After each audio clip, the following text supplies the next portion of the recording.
हम खुसूसन फ़ोकस करेंगे प्रेग्नेंट ख़वातीन के सवालों के ऊपर कि हमल के दौरान ज़चगी के दौरान रमज़ान मुबारक में आपको किस तरह अपना ख्याल रखना है। जो नर्सिंग मदर्स हैं, जो एक्सपेक्टिंग मदर्स हैं, उनको पता है कि थोड़ी सी उनके पास लीवे तो मौजूद है, रोज़े वो आम दिनों में बाकी दिनों में पूरी कर सकती हैं। इस वक्त अपनी सेहत का ख्याल रखना है, लेकिन अगर आप रोज़ा अटैम्प्ट करते भी हैं तो किन चीज़ों का आपको ख्याल रखना चाहिए।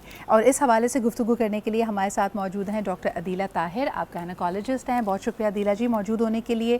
इसके अलावा हकीम शाह नज़ीर साहब भी हमारे साथ मौजूद है, क्योंकि हिकमत की नज़र से भी आपको ताकत की ज़रूरत है, आपको रेस्ट की ज़रूरत है और किन चीज़ों का ख़ास ख्याल रखना चाहिए। बहुत बहुत शुक्रिया आप लोगों के आने का। अदीला जी, अगर सबसे पहले मैं आप ही से सवाल करूं, और यकीनन मेरे ख्याल में तीनों स्टेजेस जो होंगी प्रेगनेंसी की, first trimester, second and third, और इनमें से जब भी रमज़ान आए तो आपकी जो कंडीशन है वो काफ़ी मुख्तलिफ है, and we are talking about a normal pregnancy.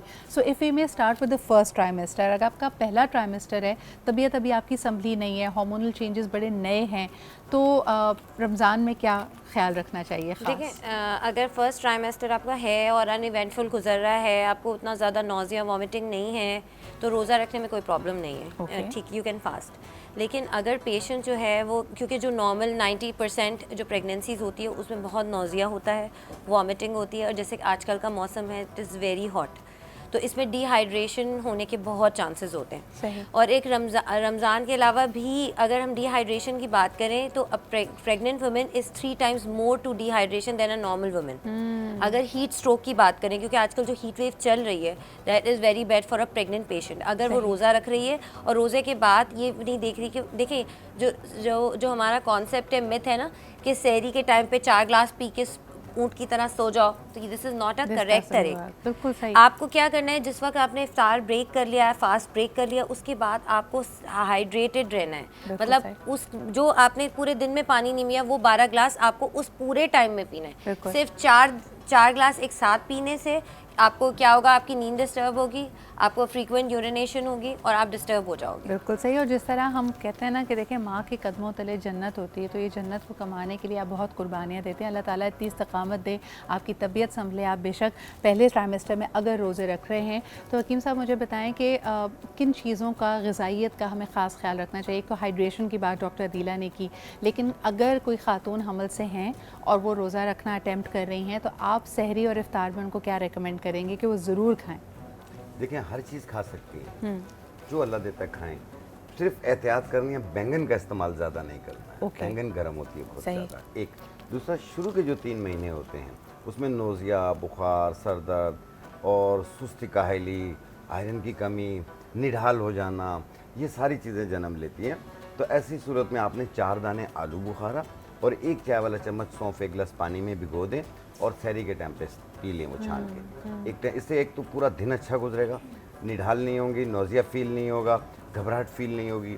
दूसरा ये है कि एक बाज़ ख़वातीन के अंदर स्टार्ट में डायबिटिक होने के चांसेस बढ़ जाते हैं प्रेगनेंसी में, जेस्टेशनल डायबिटीज, ऐसी सूरत हाल भी होती है। दूसरा ये है कि उनको पाइल्स होने के चांसेस भी बढ़ जाते हैं। तो कोशिश कीजिए ऐसी चीज़ें यूज़ ना कीजिए जिससे आपको कॉन्स्टिपेशन हो। अच्छा, that's a very good question. Doctor Adeela, मुझे बताएं कि a lot of pregnant women complain about constipation, तो अगर कॉन्स्टिपेशन भी है और आपने रोज़ा भी रखा हुआ है, तब फिर किन चीज़ों का ख्याल रखें? देखिए, वही बात है कि जब आपने इफ्तार कर लिया है, मतलब फास्ट ब्रेक कर लिया, उस टाइम पे आपको एक तो स्पगोल इज़ वेरी गुड, और आजकल फाइबो साशे होता है जो बिल्कुल ट्रांसपेरेंट होता है। अगर जो लोगों को स्पगोल का टेस्ट पसंद नहीं है, मतलब वो उसको खा नहीं सकते, एडिबल नहीं होती ना, वैसे नॉज़िया वॉमिटिंग ज़्यादा होता है, हर चीज़ आपने। दूसरा, आजकल जो फ्रूट्स आ रहे हैं, watermelon, very good for, fibre मिले, जिससे वजह से आपको आपको रिलीफ आपकी तबीयत में महसूस होगा। अच्छा जी, क्योंकि हमारे पास छोटा सा सेगमेंट है, हमने इसमें अगेन कहा आपके मॉलेज को आपके डॉक्टर से आपने रुजू करना बहुत इंपॉर्टेंट है। बज़ाहिर आपको लग सकता है कि आपकी प्रेगनेंसी बहुत नॉर्मल है, लेकिन उसमें कॉम्प्लिकेशंस हो सकती हैं। तो अगर आप रोज़ा रखें, रोज़ा अटैम्प्ट करें, अगर आपकी तबीयत इजाज़त दे भी रही है तो अपने डॉक्टर से ज़रूर मशवरा करें।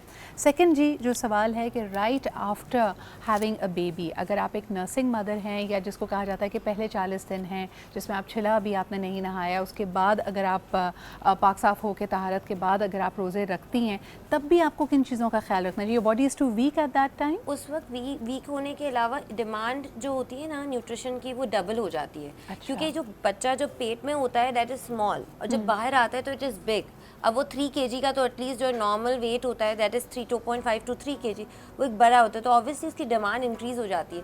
तो अगर आप कैलोरी काउंट देखें ना ड्यूरिंग प्रेगनेंसी, अगर प्रेगनेंसी में आपको 1800 कैलोरीज अगर हम नॉर्मल लेते हैं तो उससे 350 कैलोरीज आपको और लेनी है, नहीं 22-23 का है, तो प्रेगनेंसी लैक्टेशन में 2700 कैलोरीज आपको लेनी है, और क्योंकि वरना मिल्क प्रोडक्शन आपकी कॉम्प्रोमाइज़ हो जाएगी। और जो रमज़ान में जो इशू होता है वो ये होता है कि जब आप फास्ट करते हो तो आपका मिल्क प्रोडक्शन कम हो जाता है। अगर आपको लगता है कि मिल्क प्रोडक्शन कम हो रहा है और अल्लाह ने रुख्सत दी है तो आप इसको अवेल कर सकते हैं। लेकिन अगर आप हाइड्रेशन का और फास्ट ब्रेक करने के बाद आप प्रॉपर खाना खा रहे हो, सारी चीज़ें पी रही हो, एक ग्लास मिल्क ले रहे हो, जैसे कॉर्न्स होते हैं, कैरेट्स होते हैं, सफ़ेद ज़ीरा होता है, इससे आपका मिल्क प्रोडक्शन इंक्रीज़ होता है। तो इसको अपनी डाइट में इंक्रीज़ करें ताकि मिल्क प्रोडक्शन इंक्रीज़ हो। और सबसे इम्पॉर्टेंट चीज़ वही, डिहाइड्रेशन और ज़्यादा प्रोन होती है लैक्टेशन में, तो पानी का इस्तेमाल ज़्यादा बढ़ेगा वरना आपका मिल्क प्रोडक्शन कम हो जाएगा। आपने बड़ी अच्छी बात की कि अल्लाह ताला ने इस फितरी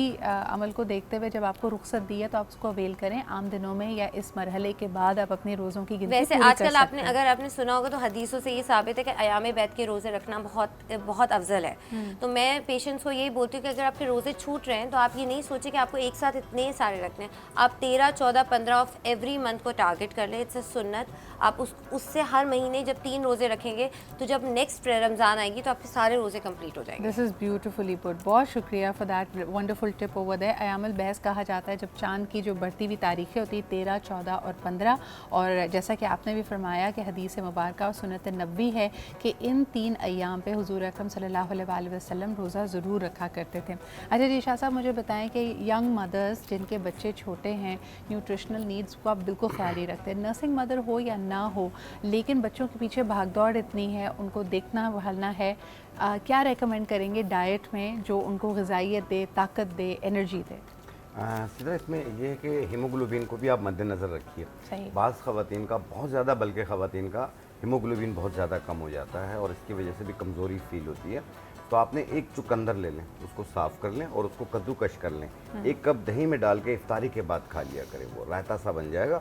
आप रोज़ाना कीजिए, आप महीना 40 दिन कीजिए, आप देखें कितने पॉइंट्स बढ़ जाते हैं। दूसरा, जिनकी मिल्क प्रोडक्शन नहीं बनती है, जारी बात है आप रोज़े भी रख रहे हैं तो कोशिश कीजिए इफ्तारी में खा लिया, फिर तरावियों के बाद थोड़ा सा खा लिया, ऐसा एक टाइम रखें बीच में, और फिर सहरी को खा लिया। और जब दूध पिएं तो जब दूध उबाल रहे हो तो उस टाइम पे 1 चम्मच उसमें सूजी डाल लें आप, उससे आपका मिल्क प्रोडक्शन बहुत ज़्यादा बढ़ जाएगा। ये मैं अपने घर पे भी, क्योंकि मैं खुद बहू बेटियों वाला हूँ, इन चीज़ों से हम गुजरते रहते हैं, तो इसमें यह है कि जब ये करेंगे तो आपकी बहुत सारी दुआएं हमारे साथ होंगी। बहुत बहुत शुक्रिया, I think these are wonderful tips.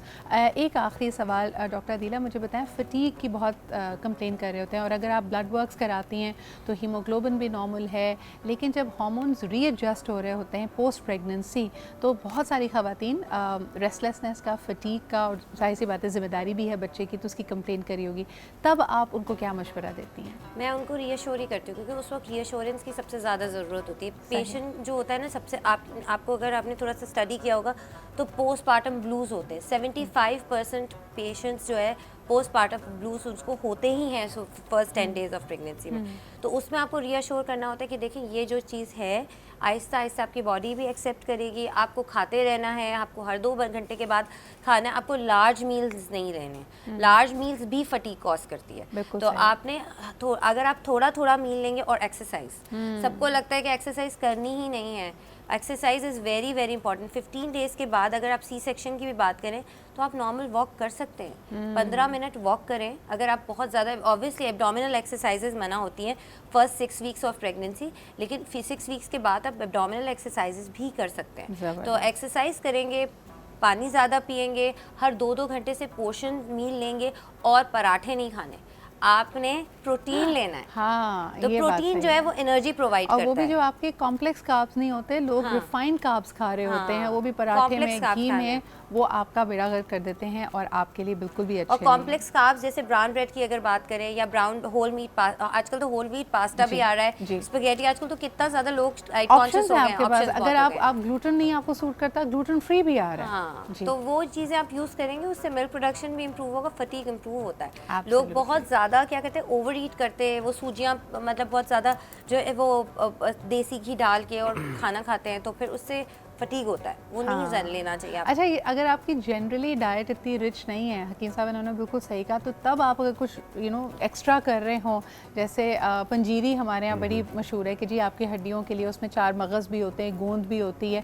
पंजीरी के बारे में ज़रूर बताइए हकीम साहब, वो खाना अच्छा है और कितनी मिकदार में खानी चाहिए? देखिए, 1 चम्मच टेबल स्पून सुबह, 1 टेबल स्पून शाम को। सही। इससे ज़्यादा लोग कप भर के खाते हैं, जो गलत करते हैं, बहुत गर्म होती है। हाँ। तो 1 चम्मच के बराबर आप खाएं, ताकि पूरा आपके पूरे bowl खा जिस्म रहे को हो। ताकत भी दे।